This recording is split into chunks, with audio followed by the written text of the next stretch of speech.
Capítulo 13. Companheiro libertado. Depois de vários preparativos, principalmente ao lado de Cavalcante, que piorara após a intervenção cirúrgica, Jerônimo articulou providências referentes à desencarnação de Dimas, cuja posição era das mais precárias. De manhãzinha, após entender-se com a irmã Zenóbia quanto à localização do primeiro amigo a libertar-se dos laços físicos, o assistente convidou-nos ao trabalho. Compreendia mais uma vez que há tempo de morrer como há tempo de nascer. Dimas alcançara o período de renovação e, por isso, seria subtraído à forma grosseira, de modo a transformar-se para o novo aprendizado. Não fora determinado o dia exato. Atingira-se o tempo próprio. Recordando, contudo, meu caso particular e sequioso de elucidações construtivas, ousei interrogar nosso orientador enquanto regressávamos ao círculo carnal pela manhã. Prezado assistente, indaguei, releve-me o desejo de saber particularidades do serviço. Poderá, todavia, informar-me se Dimas desencarnará em ocasião adequada? Viveu ele toda a cota de tempo suscetível de ser aproveitada por seu espírito na crosta da terra? Completou a relação de serviços que o trouxera ao renascimento? Não, respondeu o interpelado com firmeza. Não chegou a aproveitar todo o tempo prefixado. Oh, considerei levianamente. Terá sido como fui suicida inconsciente? Penetrei nossa colônia nessa condição e, antes de obter a graça do refúgio renovador, experimentei acerbos padecimentos. Enunciando tal apreciação, ponderava sobre a tarefa especial de socorrê-lo. Razões fortes, de certo, motivariam o esforço que se levava a efeito, mas a informação do orientador desconcertava-me. Se o irmão referido não completara o tempo previsto ao roteiro de obrigações que lhe fora traçado, por que tamanha consideração? Mereceria um movimento excepcional de assistência individualizada? Que motivo impeliria a esfera superior a prestar-lhe tanta atenção? Jerônimo compreendeu, sem dúvida, a venenosa preocupação que me dominava o pensamento, mas absteve-se de longas explicações, confirmando simplesmente: não, André, nosso amigo não é suicida. Mais acertado seria silenciar raciocínios suspeitos. Entretanto, meu inveterato instinto de pesquisa intelectual era demasiado forte para que eu me dominasse. Fixando algo confundido, tornei a perguntar: mas se Dimas não aproveitou todo o tempo de que dispunha, não terá também desperdiçado a oportunidade, como aconteceu a mim mesmo? Meu interlocutor estampou no semblante leve sorriso e acentuou compassivo: não conheço seu passado, André, e acredito que as melhores intenções terão movido suas atividades no pretérito. A situação do amigo a que nos referimos, porém, é muito clara. Dimas não conseguiu preencher toda a cota de tempo que lhe era lícito utilizar em virtude do ambiente de sacrifício que lhe dominou os dias na existência a termo. Acostumado desde a infância à luta sem mimos, desenvolveu o corpo entre deveres e abnegações incessantes. Desfavorecido de qualquer vantagem material no princípio, conheceu ásperas obrigações para ganhar a intimidade com as leituras mais simples. Entregue ao serviço rude, no verdor da mocidade, constituiu a família pingando suor no sacrifício diário. Passou a vida em submissão a regulamentos, conquistando a subsistência com enorme despesa de energia. Mesmo assim, encontrou recursos para dedicar-se aos que gemem e sofrem nos planos mais baixos que o dele.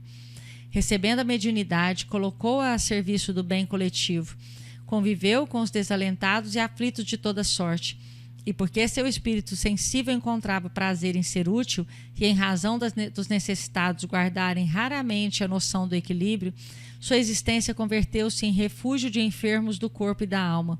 Perdeu quase integralmente o conforto da vida social, privou-se de estudos edificantes que lhe poderiam prodigalizar mais amplas realizações ao idealismo de homem de bem e prejudicou as células físicas no acúmulo de serviço obrigatório e acelerado na causa do sofrimento humano. Pelas vigílias compulsórias, noite adentro, atenuou-se-lhe a resistência nervosa. Pela inevitável irregularidade das refeições, distanciou-se da saúde harmoniosa do estômago. Pelas perseguições gratuitas de que foi objeto, gastou fosfato excessivamente e pelos choques reiterados com a dor alheia, que sempre lhe repercutiu amargamente no coração, alojou destruidoras vibrações no fígado, criando afecções morais que o incapacitaram para as funções regeneradoras do sangue. É verdade que não podemos louvar o trabalhador que perde qualquer órgão fundamental da vida física em atrito com as perturbações que companheiros encarnados criam e incentivam para si mesmos. No entanto, faz-se preciso considerar as circunstâncias em jogo. Dimas poderia receber com naturalidade semelhantes emissões destrutivas, mantendo-se na serenidade intangível do legítimo apóstolo do Evangelho. Todavia, não se organiza de um dia para o outro o anteparo psíquico contra o bombardeio dos raios perturbadores da mente alheia, como não é fácil improvisar cais seguro ante o oceano em ressaca. Cercado de exigências sentimentais, subalimentado, mal dormido, teve as reiteradas congestões hepáticas convertidas na cirrose hipertrófica, portadora da desintegração do corpo. Interrompeu-se o orientador e, como me sentisse fundamente envergonhado pelo paralelo que inadvertidamente estabelecera, Jerônimo acentuou: segundo observamos, há existências que perdem pela extensão, ganhando, porém, pela intensidade. A visão imperfeita dos homens encarnados reclama o exame acurado dos efeitos, mas a visão divina jamais despreza minuciosas investigações sobre as causas. Calei-me humilhado. O hábito de analisar pessoas e ocorrências unilateralmente, mais uma vez, me impunha proveitosa decepção. Naturalmente, o assistente conhecia minha antiga posição, estaria informado de meus desvios anteriores, mas dignava-se evitar-me desapontamento mais fundo com referências comparativas. Assomaram-me recordações do passado mais nítidas e esclarecedoras. Inegavelmente conduzira minha última experiência como melhor me pareceu. Tomava refeições calmas e substanciosas a horas certas. Dera-me a estudos prediletos. Dispunha de meu tempo com rigorosa independência nas decisões. Cerrava a porta aos clientes antipáticos quando me faltava disposição para suportá-los. Nunca molestara o fígado por sofrimentos alheios, porque era ele pequeno para conter as vibrações destruidoras de minhas próprias irritações, ao sentir-me contrariado nos pontos de vista pessoais e, sobretudo, aniquilara o aparelho gastrointestinal pelo excesso de comestíveis e bebedices, aliados à sífilis a que eu mesma dera guarida levianamente. Havia, portanto, muita diversidade entre o caso Dimas e o meu. O dedicado servidor do bem empregara as possibilidades que o céu lhe confiara em benefício de outrem. Quanto a mim, centralizado em mim mesmo, gozara essas possibilidades até o clímax, perdendo-me pela abusiva saciedade. Jerônimo era, porém, suficientemente bom para não comentar realidades tão duras.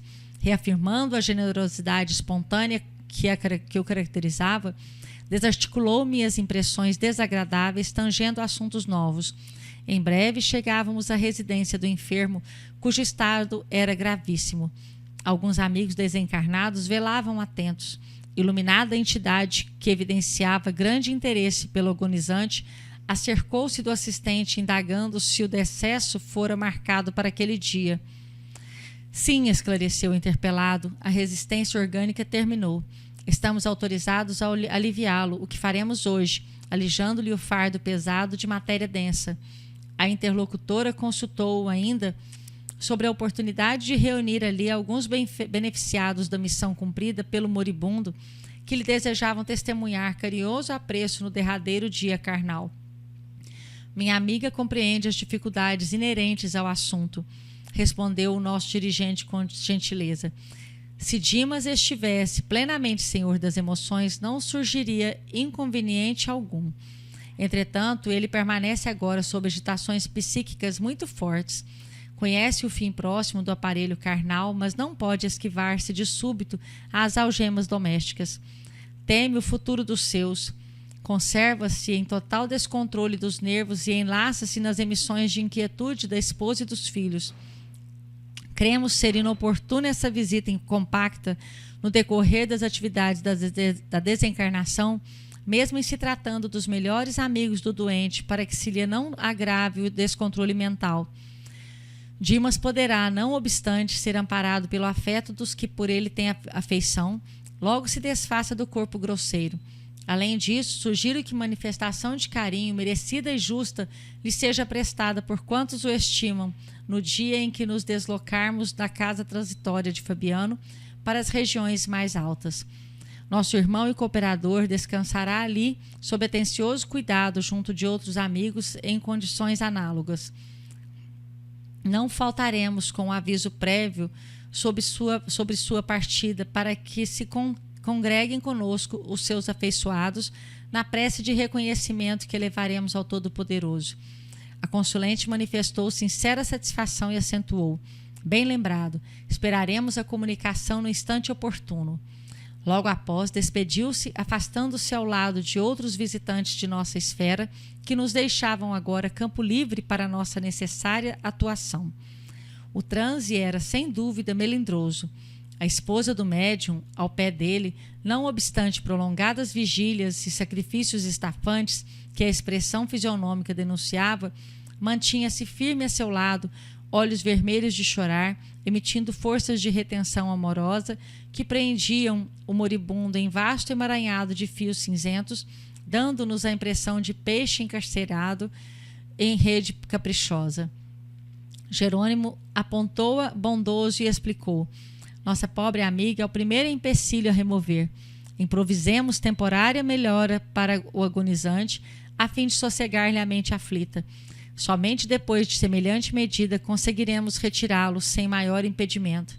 As correntes de força exteriorizadas por ela infundem vida aparente ao centro de energia vital, já em adiantado processo de desintegração. Recomendou o assistente que Luciana e Hipólito se mantivessem ao lado da senhora, modificando-lhe as vibrações mentais e instruindo-me para coadjuvar-lhe a influenciação, como se fazia mister. Enquanto mantinha as mãos coladas ao cérebro de Dimas, propiciando-lhe a renovação das forças gerais, Jerônimo aplicava-lhe passes longitudinais, desfazendo os fios magnéticos que se entrecruzavam sobre o corpo abatido. Reparei que o moribundo se encontrava já em dolorosas condições. Plenamente desorganizado, o fígado começava definitivamente a paralisar suas funções. O estômago, o pâncreas e o duodeno apresentavam anomalias estranhas. Os rins pareciam praticamente mortos. Os glomérulos prendiam-se aos ramos arteriais como pequeninos botões arroxeados.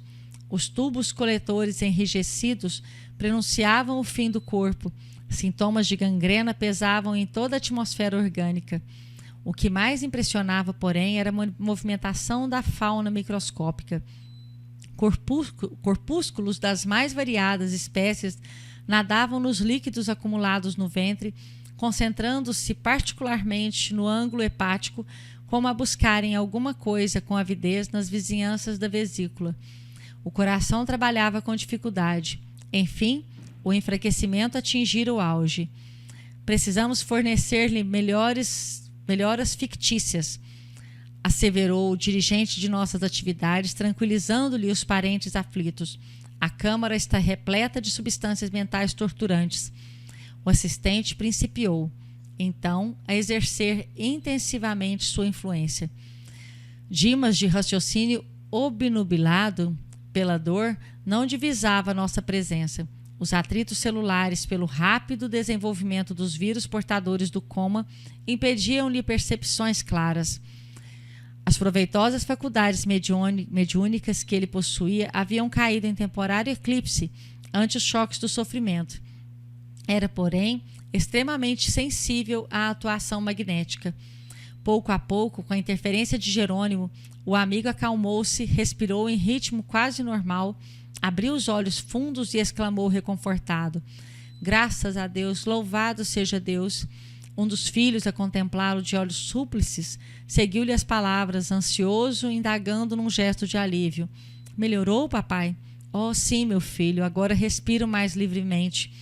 Sente os amigos espirituais ao seu lado? Tornou o rapaz cheio de fé. O enfermo sorriu, algo triste, e retrucou: não, quero crer que o sofrimento físico cerrou a porta que me comunicava com a esfera invisível. Mesmo assim, estou muito confiante. Jesus não nos desampara. Fixou a companheira em lágrimas e aduziu: todos nós experimentaremos a solidão nos grandes momentos de aferir valores espirituais. Estou convencido de que os nossos guias do plano superior não me olvidarão as necessidades. Entretanto, não devo esperar que tomem cuidado permanente comigo. Falava em voz quase imperceptível, em virtude do abatimento, entrecortando as palavras na respiração opressa. A senhora, vacilante, estava inteiramente amparada por Luciana, que a abraçava afetuosa. Viam-se-lhe os sinais de angustioso cansaço. Lágrimas espessas corriam-lhe dos olhos congestionados. Jerônimo agora pousava à destra na fronte do moribundo, proporcionando-lhe força, inspiração e ideias favoráveis ao desdobramento de nossos serviços. Dimas mostrou novo brilho no olhar, encarou a companheira, esforçando-se por parecer tranquilo, e rogou: querida, vá descansar, peço-lhe. Tantas noites a fio de sentinela acabarão por aniquilá-la. Que será de mim, doente e exausto, se o desânimo surpreender-nos a todos? Fez mais longo intervalo e prosseguiu: repouse a meu pedido. Ficaria tão satisfeito se a visse mais forte. Não se retarde. Sinto-me muito melhor e sei que o dia será de calma e reconforto. Cedendo às instâncias do esposo e docemente constrangida pela influência de Luciana e Hipólito, a matrona recolheu-se ao quarto. Em vista das melhoras obtidas, houve expansão de júbilo familiar. O médico foi chamado. Radiante, o clínico asseverou que os prognósticos contrariavam suposições anteriores. Renovou as indicações, dispensou os anestésicos e recomendou ao pessoal doméstico que entregasse o doente ao repouso absoluto. Dimas acusava melhoras surpreendentes. Era razoável, portanto, que a câmara fosse deixada em silêncio para que ele tivesse um sono reparador. O esculápio atendia-nos ao desejo. Em breves minutos, um compartimento ficou solitário, facilitando-nos o serviço. O assistente distribuiu o trabalho a todos nós. Hipólito e Luciana, depois de tecerem uma rede fluídica de defesa em torno do leito, para que as vibrações mentais inferiores fossem absorvidas, permaneceram em prece ao lado, enquanto eu mantinha a destra sobre o plexo solar do agonizante. Iniciaremos agora as operações decisivas, declarou-nos Jerônimo, resoluto. Antes, porém, forneçamos ao nosso amigo a oportunidade da oração final. O assistente tocou demoradamente na parte posterior do cérebro. Vimos que o agonizante passou a emitir pensamentos luminosos e belos. Não nos via nem nos ouvia de maneira direta, mas conservava a intuição clara e ativa. Sob o controle de Jerônimo, experimentou a imperiosa necessidade de orar, e, embora os lábios cansados prosseguissem imóveis, assinalamos a rogativa mental que endereçava ao Divino Mestre. Meu Senhor Jesus Cristo, creio que atingi o fim de meu corpo, do corpo que me deste, por algum tempo, como dádiva preciosa e bendita. Eu não sei, Senhor, quantas vezes feri a máquina fisiológica que me confiaste. Inconscientemente, quebrei-lhe as peças com o meu descaso, menosprezando patrimônios sagrados, cujo valor estou reconhecendo em mais de 12 meses de sofrimento carnal incessante.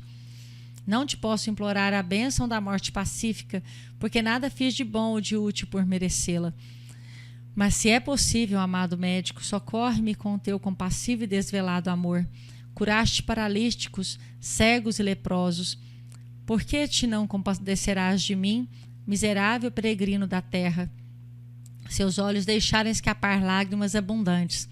Após breves minutos, observamos que o agonizante recordava a meninice distante. Na tela miraculosa da memória, revia o colo materno e sentia sede do carinho de mãe. Oh, se pudesse contar com o socorro da abençoada velhinha que a morte arrebatara há tantos anos, refletia. Premido pelas doces reminiscências, modificou o quadro da súplica, lembrou a cena da crucificação de Jesus, insistiu mentalmente por vislumbrar o vulto sublime de Maria e, sentindo-se de joelhos diante dela, implorou: Mãe dos céus, Mãe das mães humanas, refúgio dos órfãos da terra, sou agora também um menino frágil com fome do afeto maternal nesta hora suprema. Ó Senhora divina, Mãe de meu Mestre e de meu Senhor, digna-te abençoar-me. Lembra que teu Filho divino pôde ver-te no derradeiro instante e intercede por mim, mísero servo, para que eu tenha minha Santa Mãe ao meu lado no minuto de partir. Socorre-me, não me abandones, anjo tutelar da humanidade, bendita entre as mulheres. Ó providência maravilhosa do céu, convertera-se o coração do moribundo em foco radioso e a porta de acesso deu entrada à venerável anciã, coroada de luz, semelhando neve luminosa. Ela se aproximou de Jerônimo e informou após desejar-nos a paz divina. Sou a mãe dele. O assistente comentou a urgência da tarefa que nos aguardava e confiou-lhe o depósito querido. Em breves instantes tínhamos perante os olhos inolvidável quadro afetivo. Sentara-se a velhinha no leito, depondo a cabeça do moribundo no regaço acolhedor, afagando-a com as mãos caridosas. Em virtude do reforço valioso no setor da colaboração, Hipólito e Luciana, atendendo ao nosso dirigente, foram velar pelo sono da esposa para que as suas emissões mentais não nos alterassem o esforço. No recinto, permanecemos os três apenas. Dimas, experimentando indefinível bem-estar no regaço materno, parecia esquecer agora todas as mágoas, sentindo-se amparado como criança semi-inconsciente, quase feliz. Ordenou Jerônimo que me conservasse vigilante, de mãos coladas à fronte do enfermo, passando logo após ao serviço complexo e silencioso de magnetização. Em primeiro lugar, insensibilizou inteiramente o vago para facilitar o desligamento nas vísceras. A seguir, utilizando passes longitudinais, isolou todo o sistema nervoso simpático, neutralizando mais tarde as fibras inibidoras do cérebro. Descansando alguns segundos, asseverou: não convém que Dimas fale agora aos parentes. Formularia talvez solicitações descabidas. Indicou o desencarnante e comentou, sorrindo: no outro tempo, André, os antigos acreditavam que entidades mitológicas cortavam os fios da vida humana. Nós somos parcas autênticas, efetuando semelhante operação. E porque eu indagasse, tímido, por onde iríamos começar, explicou-me o orientador. Segundo você sabe, há 3 regiões orgânicas fundamentais que demandam extremo cuidado nos serviços de liberação da alma.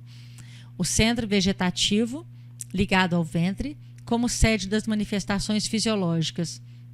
O centro emocional, zona dos sentimentos e desejos, sediado no tórax. E o centro mental, mais importante por excelência, situado no cérebro. Minha curiosidade intelectual era enorme. Entendendo, porém, que a hora não comportava longos esclarecimentos, abstive-me de indagações. Jerônimo, todavia, gentil como sempre, percebeu-me o propósito de pesquisa e acrescentou: no outro ensejo, André, você estudará o problema transcendente das várias zonas vitais da individualidade. Aconselhando-me cautela na ministração de energias magnéticas à mente do moribundo, começou a operar sobre o plexo solar, desatando laços que localizavam forças físicas. Com espanto, notei que certa porção de substância leitosa extravasava no umbigo, pairando em torno.